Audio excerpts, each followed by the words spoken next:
दुनिया के सामने न्यूक्लियर वॉर का खतरा बढ़ गया और ये हम नहीं कह रहे, एक रिपोर्ट कह रही है। 2022 में तेजी से बढ़ा है एटमी हथियारों का जखीरा। एटमी हथियारों पर जारी एक रिपोर्ट में सनसनीखेज खुलासा किया गया है।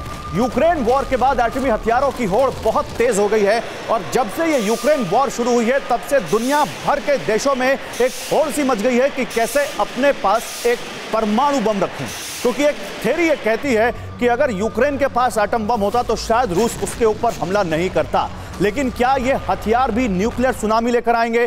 क्या इस तरह से परमाणु हथियारों की होड़ दुनिया को एक और परमाणु हमले के मुहाने पर लेकर जा रही है? जल्दी से देखिए खबर क्या है। दुनिया में परमाणु हथियारों की संख्या में रिकॉर्ड बढ़त हुई है। सबसे अधिक कहां बढ़े हैं? रूस और चीन ने सबसे ज्यादा अपने परमाणु वॉरहेड बढ़ाए हैं।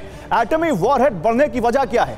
यूक्रेन और पश्चिमी देशों का एक्टिव रोल, यह कहीं ना कहीं इसकी सबसे बड़ी वजह है। अभी कितने देश हैं जिनके पास एटम? फ्रीडम ऐप से सीखकर आप कड़कनाथ मुर्गियों का पालन करते हैं क्या? अगर ऐसा है तो आप अपनी मुर्गियों को 1 करोड़ फ्रीडम ऐप के जो ग्राहक हैं उन्हें बिना किसी खर्चे के आप उसे बेच सकते हैं। हथियार है ऑफिशियली दुनिया में 9 न्यूक्लियर पावर वाले देश हैं। अब किसके पास कितने हथियार या कितने हथियार थे और कितने बढ़ गए, जरा इसको देखेंगे तो आपको समझ में आएगा कि कैसे ये हथियारों की होड़, खासकर परमाणु हथियारों की होड़, जिनके पास हजारों हैं उनके पास भी और जिनके पास एक भी नहीं है उनके अंदर भी लगी हुई है। आप देखिए दुनिया में रेडी टू यूज एटमी वॉरहेड कितने हैं? 2022 में 9,440 थे और अभी 2023 में ये बढ़कर 9,576 हो गए। कहां दुनिया में ये कोशिश की जा रही कि परमाणु हथियार कम किए जाएं और कहां अब यहां पर कोशिश यहां पर दिख रही है परमाणु हथियार बढ़ने की। और ये जो दुनिया में रेडी टू यूज एटमी वॉरहेड हैं, हिरोशिमा पर जो एक बम गिरा था, अगर इसको उसके अनुपात में देखें तो अभी दुनिया के पास 1,35,000 हिरोशिमा पर गिरे बम के बराबर एटमी वॉरहेड हैं। अब देखिए मैं एम्बेसडर काजू के पास जाऊंगा। सर मुझे ये बताइए, कहां दुनिया में ये बात हो रही थी कि परमाणु हथियार कम करेंगे?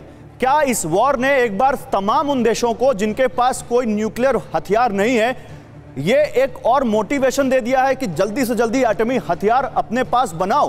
क्योंकि कहा जा रहा है कि अगर यूक्रेन के पास एटम बम होता तो शायद रशिया ये हिम्मत नहीं करता उस पर अटैक करने की। देखिए गौरव, मैं 2 सिद्धांत आपके सामने रखना चाहता। पहला ये कि परमाणु हथियार, जैसे अंग्रेजी में कहते हैं, are not war fighting weapons, they are weapons of deterrence. यानी वो लड़ने के लिए नहीं होते, क्योंकि जिस दिन परमाणु युद्ध हुआ उस दिन तो दुनिया का सर्वनाश।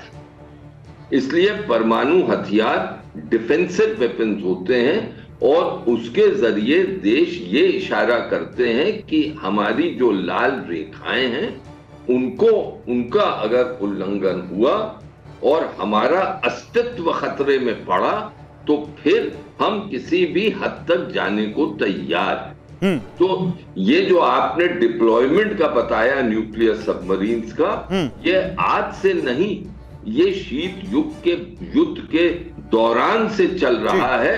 जबकि जो तब सोवियत यूनियन और अमेरिका एक दूसरे से इसी तरह की का खेल खेलते थे, डिटरेंस का। उस जमाने में कहा जाता था म्यूचुअली एश्योर्ड डिस्ट्रक्शन की डॉक्ट्रिन।